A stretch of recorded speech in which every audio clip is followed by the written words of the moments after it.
LibriVox.org. Recording by Thelma Meyer. Abandoned by William Clark Russell. Chapter 11. The Chanticleer. Captain Francis Reynolds, bankrupt by shipwreck, was now a rich man. That is to say, he was rich beyond any dreams of avarice which had ever entered his head. For how long does a master in the merchant service take as a rule to save out of perhaps the poorest paid calling in the world the handsome sum of £11,000, with a few £100 on top in notes and gold, just enough to open a pretty little banking account with? But Reynolds did not happen to take an inspiriting view of the noble turn which fortune had done him. He was never once visited by a single heartbeat of exultation. The solemn and sturdy sense of satisfaction and repose of spirit which attend competence did not come to swell his heart. On the contrary, he regarded himself as a miserable, hopeless castaway, as a wretch whose hideous doom prayer was not likely to avert. And the bonds in the cave and the notes and property in the chest were as worthless in his sight as the leaf on the tree or the empty seashell on the sand. At the same time, he was sensible that he had most honorably come by this little estate, and he would sit and lament that he could make no use of it. The desire of his soul was that Lucretia should get it, and learn from whom it came, and in what state the husband she had forsaken had been when he contrived that she should receive it. Mrs. Lane was by no means well off. Dr. Lane in his day had been tempted to gamble on the stock exchange. The old fool went into mines, his friend said. He could not ask for a simpler and surer grave for the everlasting entombment of his capital, which he had gotten by painful toil, by tedious anxious vigils in sick rooms, by exposure to weather and to the many morbific diseases to which flesh is heir. Panic seized him. To rescue himself, his wife and daughter from the workhouse, he purchased an annuity on his own and Mrs. Lane's life, on which, and about 100 a year, which Lucretia would come into on her mother's death, and which represented money that had not gone to the jobbers, Mrs. Lane and Lucretia lived. All this was known to Reynolds, and whenever he thought of the bonds in the cave, he longed to give them to his wife, though convinced he would never meet her again. But how was this to be done? He pondered in vain. It was an end impossible to arrive at. Ideas occurred to him which he considered absurd. He had Goodhart's gold pencil, and there was a flat pencil in the chest. A roll of paper was there, and in that chest were blank leaves of letters, Mrs. Goodhart's and a few of Lucretia's to him. His wife's letters had been in his pocket when he was washed ashore. The ink had run, the writing was indecipherable, but he had kept the letters nevertheless, and they had dried long ago, and were fit, where they were blank, to receive pen or pencil. He said to himself, "If I write my wishes, how am I to dispatch them? I have not even an empty bottle to cork the missive up in and send it afloat. But suppose this could be managed. The man who picked up the bottle, if it did not go washing about till the crack of doom, might value the secret too highly to betray it. Come to the island and carry off the bonds." It will be seen that in these speculations he conceived himself dead. But one day, being vastly exercised by thoughts of his wife and the bonds, he formed a resolution. He said to himself, "I will write a sort of will, and take my chance of its being found by one who will prove honest enough to carry out the instructions it contains."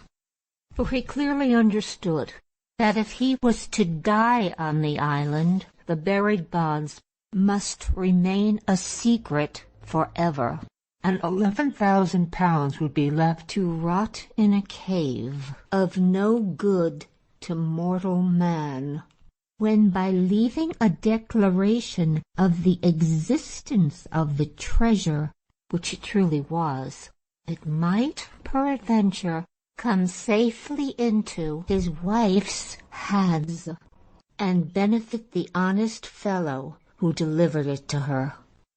He took the roll of old paper from the shelf in the chest, and using Goodhart's pencil case, he sat down on the grass, employing the back of the shovel as a table, a useful shovel. It had served as a frying pan, as a mattock for the burial of a man's bonds, and then the man himself. And now it was to supply the place of a desk. He wrote thus: June 15, 1892. I who write this am Captain Francis Reynolds. I commanded the ship Flying Spur, which sailed from Falmouth October 13, 1890, and was lost off this island through fire and in half a gale of wind, February 2nd, 1891. I am the sole survivor of the whole ship's company. This at least is my conviction. I remained alone till September 14, 7 months of solitude, when a boat arrived with 6 seamen of the crew of the Esmond that had gone down through a collision, and Mr. John Goodhart of Sydney, New South Wales. The sailors stayed on the island until October 2nd, on which day they chased a ship. But the boat was without mast or sail, and I am certain that she never came up with that ship. And I am also persuaded that she will not again be heard of. Had her people been rescued, they would have reported Mr. Goodhart and me as being left, and we would have been fetched, not necessarily by the ship that received the men, but through the report of her master, plenty of time having elapsed to allow for that report to reach the ears of a British consul, who would consider it his duty to communicate with the commander-in-chief on the Pacific station. When the boat had left the island, Mr. Goodhart showed me, in a couple of waterproof sacks, 11 Victoria 4% bonds, each of the value of £1,000. He informed me that his wife had died in childbed at Sydney, and that he was absolutely without kith or kin. We conceived a great liking for each other. We were one in sympathy and tastes, but his was a very great and noble mind. Our comradeship in privation and the sufferings which attend shipwreck heightened our affection and endeared us to each other. He told me that if he died on the island, I was to consider myself his heir, and take possession not only of his bonds, but also of the property which was upon his person. As I shall continue to carry that property about with me in his clothes, which I am wearing, it will be found upon my remains, which cannot lie far away from the spot, if indeed I do not die in the cave. And the discoverer of this letter must seek my body and take what is on it, and I implore him in God's name to bury me. To provide against the risk of a landing being effected unseen by us, in which case The cave might be entered, the chest explored, and the bonds removed. I buried them with the approval of Mr. Goodhart, and the place where they lie will be found marked by a short, spade-shaped stake, which I drove into the ground to help me should my memory come to be weakened. My wife, Lucretia, when I left England, was living with her mother, Mrs. Lane, in Chepstow Place, Bayswater, London, W. And it is my earnest wish that she should be the recipient of these bonds and the property that may be found upon me. To which end I, a broken-hearted, desolate, dying man, humbly and affectionately greet the reader of this letter, and do entreat him, as he loves God and the truth and honor, to convey these words and the property to my wife, Lucretia Reynolds, who, for the trouble he is at in finding her, if she has removed, and in acting as my emissary, will receive £1,500, which he will more greatly enjoy as money honorably and virtuously gained than if he kept the whole sum, thereby robbing the widow and blasting the only hope which keeps warm and alive the heart that dictates these words. Again I greet and bless you, and thank you for the noble service you will be doing me. Francis Reynolds. The mere writing this letter was almost as good as a talk, almost as comforting to the poor fellow as the sound of a voice. He was even warmed when he had ended it and read it over by a little glow of hope. It was a something done, an act with a possibility attached to it. He went into the cave and, opening the chest, took out an envelope that had been addressed to him by Lucretia, but the ink had been dissolved by immersion into mere stains. The envelope was dry, and he wrote upon it, "To the Honorable Stranger." He put his letter into the envelope, and by working it with his knife, drew a nail out of the ruptured lock and nailed the missive to the lid of the chest. This was a great day's work, and he had not felt easier in spirits for many a long hour. He diverted, or rather distracted, his mind by conceiving the sort of person who would find the letter.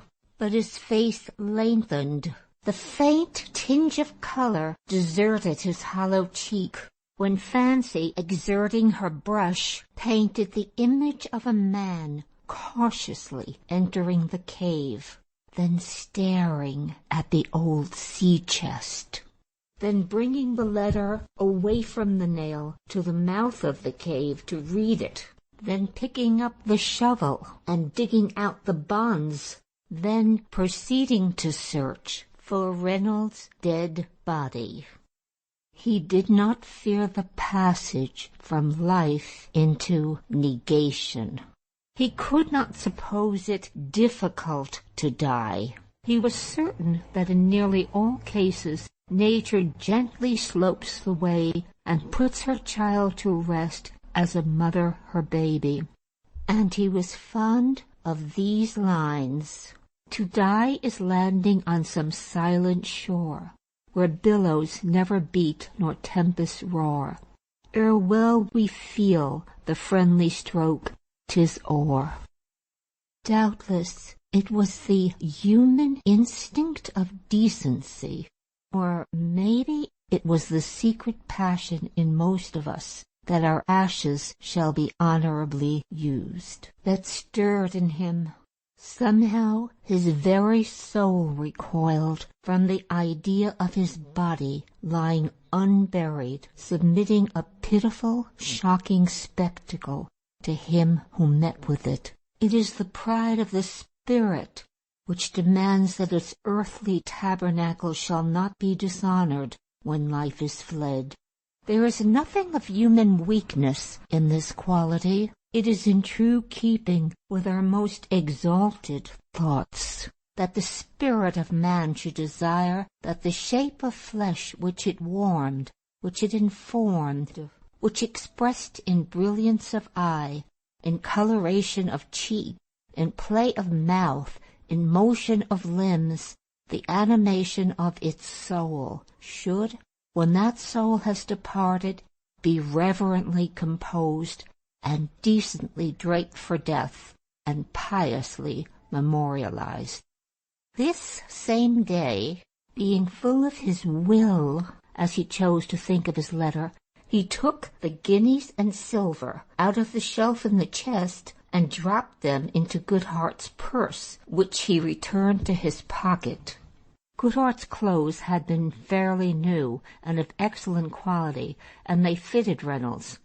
But who would have recognized in that pale, hollow, bearded, scarred face, the lustreless left eye, the ruined cheek at the corner of the mouth, in the long hair streaked with gray, in that sad, wistful, hearkening expression which attends long watching and hope deferred? The good-looking, erect, close-shaven man who had stood before the altar in St. Stephen's Church with Lucretia Lane on Wednesday afternoon, September 16, 1890. But not yet was Goodhart's prediction to be verified, and Reynolds released from his long captivity and bitter solitude, from his sad and solemn contemplations of the awful and stupendous chasms of silence in interstellar space, from the voice of the sea sobbing in the calm or bellowing in the gale, from the whispers as of spirit tongues in the trees, often to his visionary ear syllabling his name as though he were summoned, from the weariness of his lonely strolls, his solitary labor in the creek and over the fire-pit, the waking to the cold and desolate gray of the dawn, the going to rest with the sea-bird at the mandate of the dusk and the first of the stars. Came September 4th, 1892, a cool, fair morning, light clouds moving lazily, a note of languor in the blow of the surge. Reynolds went for his bath and a drink of cold water. In returning, he stepped from the shorter way to the cave to ascend an elevation. The first thing he saw on looking at the sea was a small brig heading in. She bore about north-northwest. The wind was about west, and she flapped and curtsied as she floated softly onwards. At the sight of her, Reynolds was transfixed for the space of a minute. Then the powerful instinct of self-preservation broke the hysteric spell. With the speed of a madman, he rushed to the cave, picking up his shovel near the cook-pit as he went, drove with weight of foot and rage of muscle into the earth, exposed the bungs, tore off his coat and waistcoat, slung the sacks upon his chest and back, and struggling into his waistcoat, ran headlong to the beach, wrestling into his coat as he dashed down the slope. On the brilliant whiteness of that foreshore of coral, nothing could have been more visible, not even the hill behind of 300 feet, than Reynolds' figure, motioning like a firework in frenzied dumb show. Had the sight been good, he would have known he was seen. Invisible to him, but easily within reach of a good eye, a man stood near the wheel of the brig, waving a white grass hat above the bulwark rail. She was a little vessel of about 250 tons.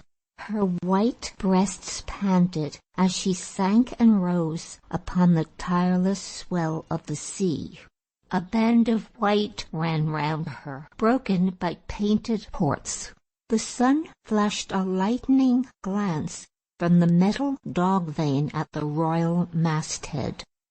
In about half an hour she shifted her helm and came slowly round into the wind, bracing her 4 yards forward and her after yards aback. And there she lay, swaying her toy-like milky softness of cloths against the morning sky, with the firm sea line ruling in indigo from either hand, whilst the boat sang from her port davits, and 2 men and a man steering with an oar came along. "Head for the creek," shouted Reynolds when they were within earshot, and he motioned in the direction of that familiar spot, walking rapidly towards it, whilst the boat swerved and went that way in obedience to his diverting gestures.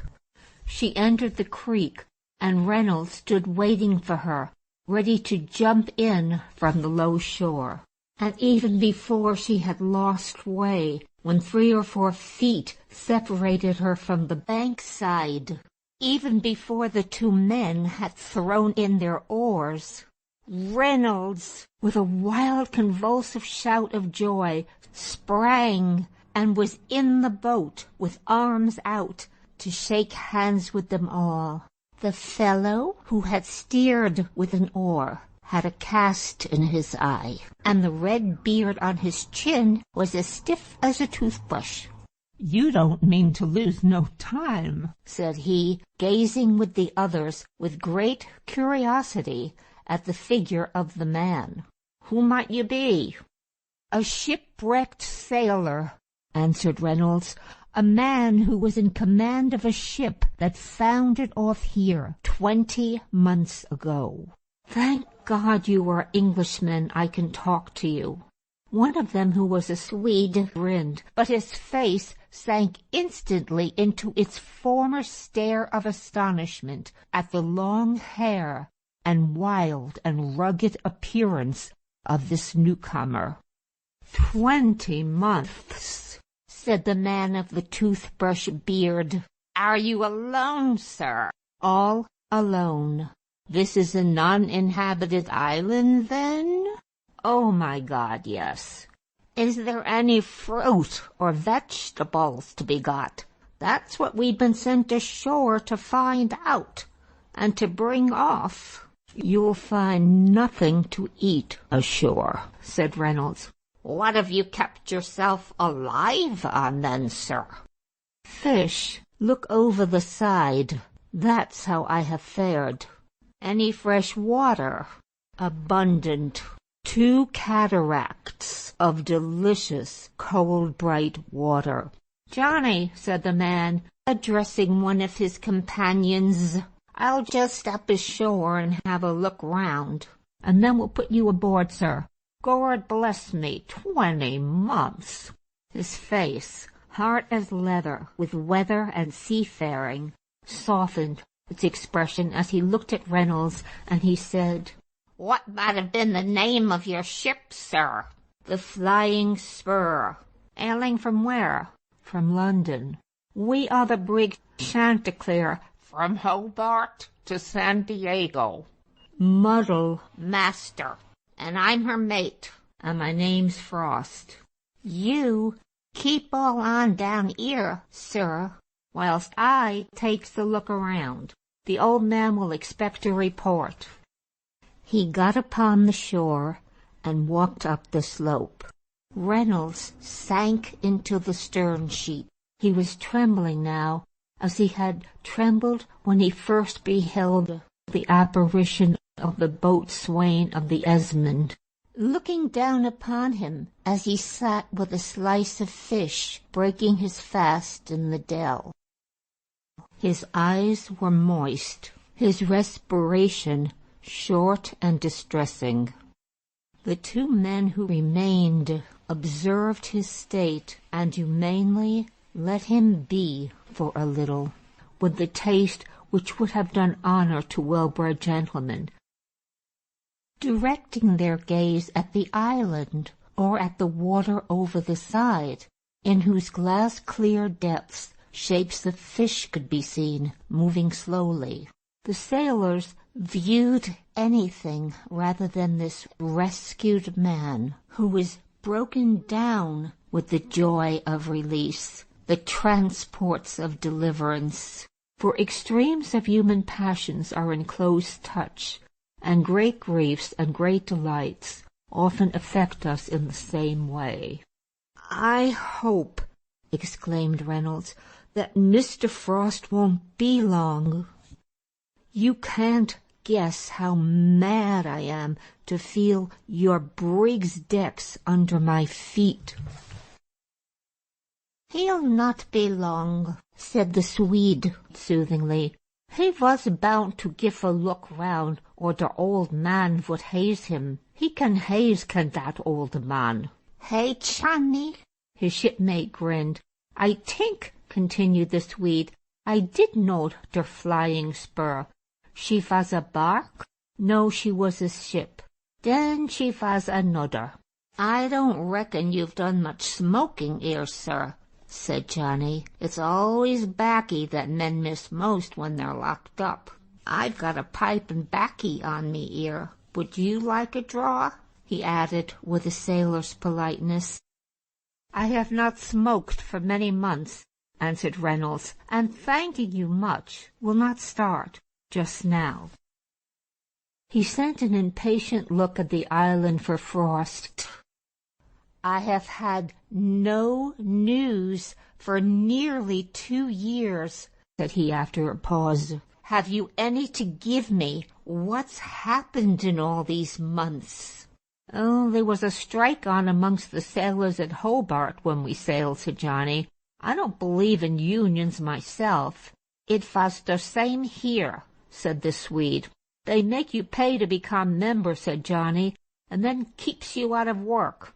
"No European, no English news?" asked Reynolds.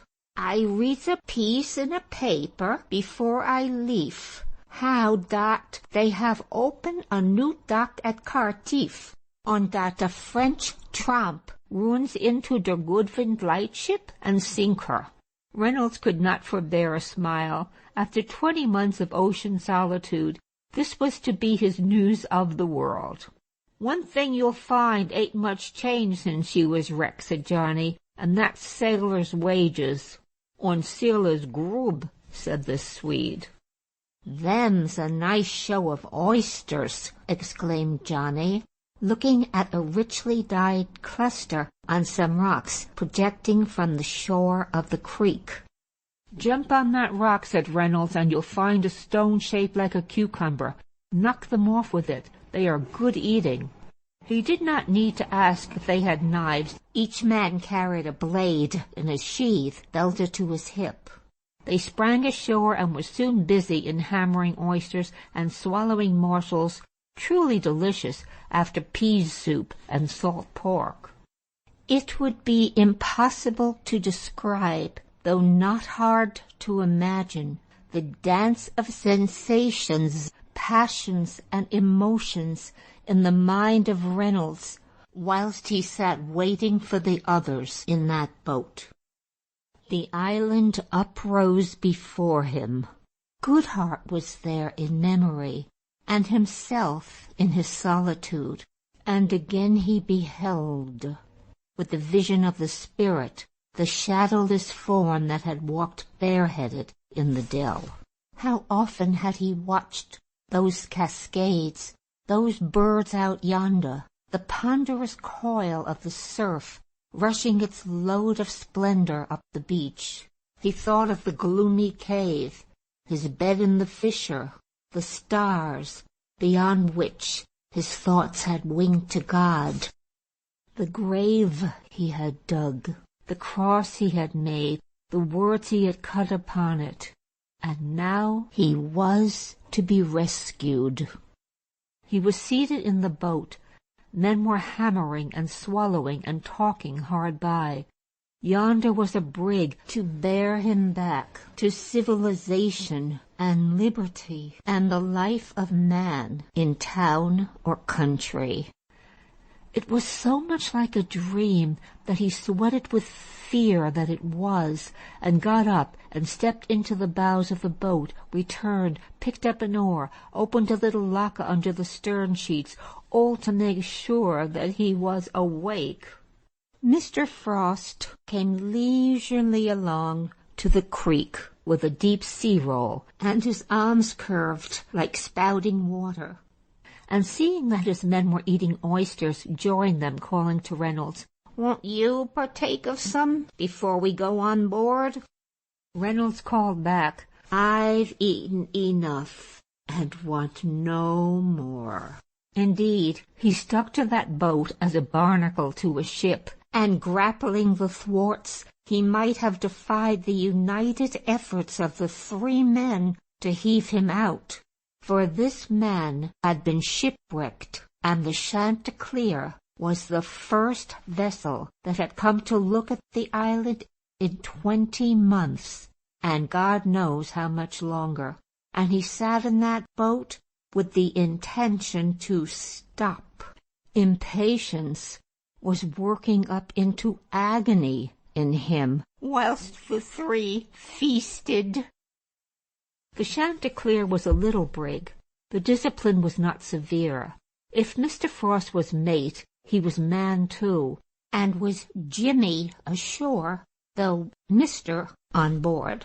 When this mate and his men had banqueted, they must needs linger to knock off a little freight of oysters for the old man. But whilst they were thus employed, the old man appeared to be visited by some of Reynolds' impatience. For sending for his gun, he loaded and discharged it at the island over the lifting and sinking rail. "All right," said Mr. Frost, "we're a-coming."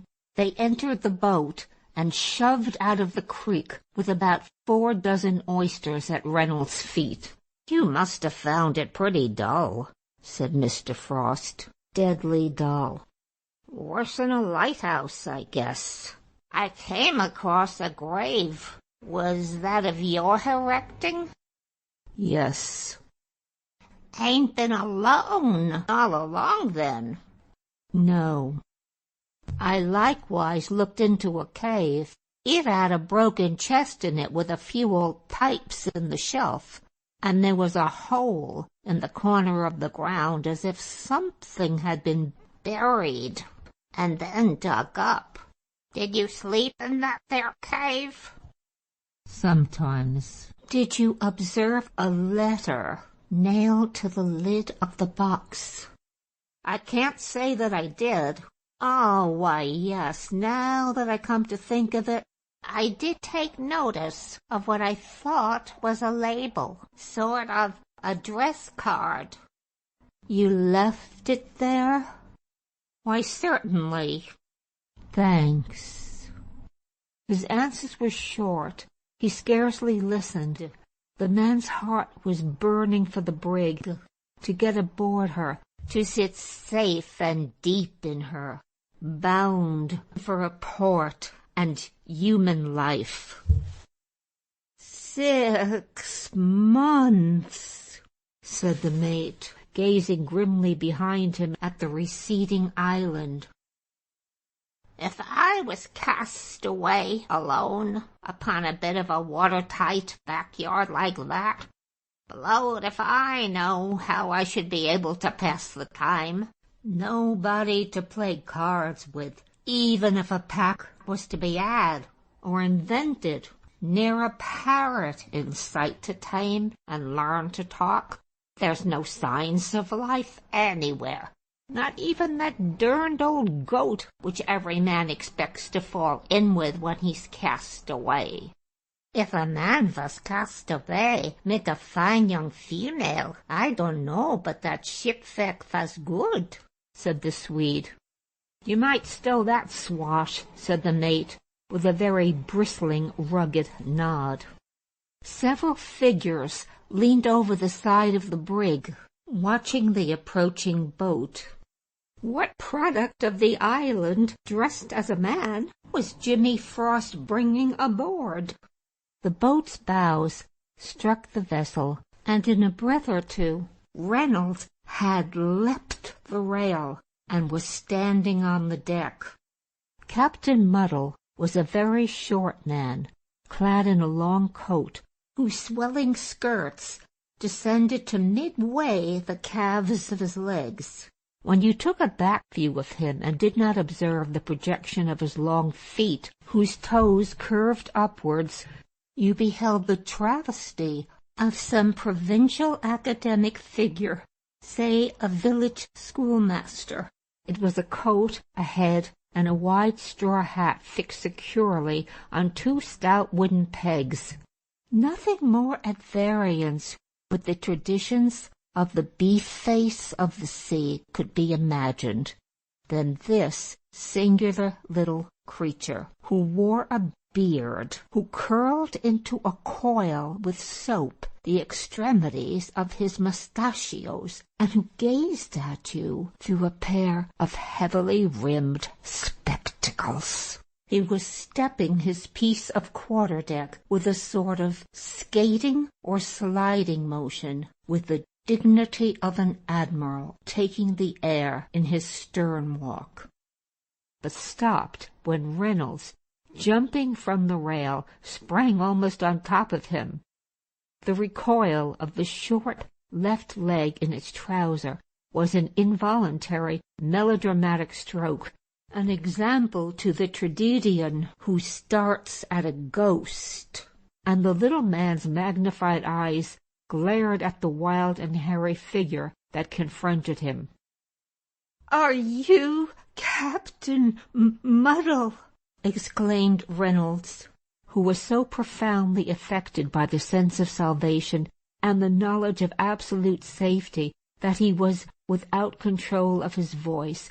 He spoke in gasps. The whole fabric of his nerves appeared to have fallen to pieces.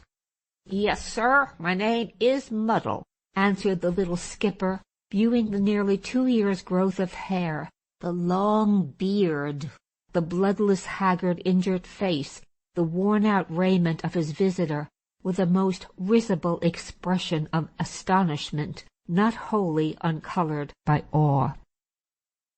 Reynolds grasped his hand. "May the merciful God bless you," he said, "as the only man whose ship has touched at this island in 20 long months, during most of which time I have been alone. Here, about here, 20 months ago, my ship in flames, the Flying Spur, foundered. I commanded her." "Where are you bound to?" "Oh, yes, I remember. Santiago. Am I awake? My God, am I awake?" He looked around him and up at the brig's canvas. The sailors forward, who were viewing him, spoke not, did not smile, nor nudge, or give expression to any other emotion than that of the sensations with which their little skipper was filled, by the pathetic pallor and worn and sorrowful countenance of this long-bearded man, who pleaded as a castaway, who was imperiously significant even to the most ignoble instinct by the magnitude of his 20 months of almost lonely confinement to yonder little island, with its silver threads of cascades, its lifeless slopes, its dazzle of foreshore. "I am very glad to receive you," said Captain Muddle. "I was a bit out of my reckoning, and seeing this island close aboard at daylight, I thought I'd look in to find something that would give us a fresh mess." "What's to be had?" he asked, addressing the mate. "I've brought a few oysters," answered Mr. Frost. "There's nothing else worth mentioning. There's fish, but fishes want catching, and catching means waiting." "Is that water good that's spouting down that hill?" said Captain Muddle. deliciously pure and cold and bright," answered Reynolds. Muddle sent a look at the oysters which the men had handed up. "We might do with some more of them," said he. "And suppose you turn to, James, and lower a couple of casks into the boat. We can do with a little pure, cold, bright, fresh water. It may be all a week's sail yet, and fresh water at sea is fresh water, if it's fresh water anywhere. There are no place in this globe, though you shall call it Sahara. Have you eaten any breakfast, Captain?" he continued, expressing much kindness in tone and manner, and some culture in enunciation. "No, I've eaten nothing since yesterday," answered Reynolds. "Then step below, sir. Joe!" he shouted. A young sailor started from the rail over which he had been hanging, in the lazy lounging posture of the merchant seaman when he is idle on board ship. "Bring some hot tea after the cabin. Get some coffee made. Tell the cook to fry some bacon, and put some salt beef and marmalade and ship's bread on the table." And he led the way, down into the cabin, through the little companion hatch, a brown, dusky interior, with lockers for seats, and a chair for the skipper at the head of the table, a dingy skylight, a stove, and 2 little cabins aft, and 2 little holes of berths in the forepart. Reynolds, cap in hand, stood gazing around him, dumb with the transport with which the sight of the cabin fired him. This interior, gloomy as it was raised by the spirit of this rescued man to the magnificence of a palace, by the royal quality of liberty with which its darkling atmosphere was instinct. "I thank thee, O God," his heart said mutely, and he turned up his eyes with a beautiful and touching look of adoration and gratitude. End of chapter 11. Recording by Thelma Meyer.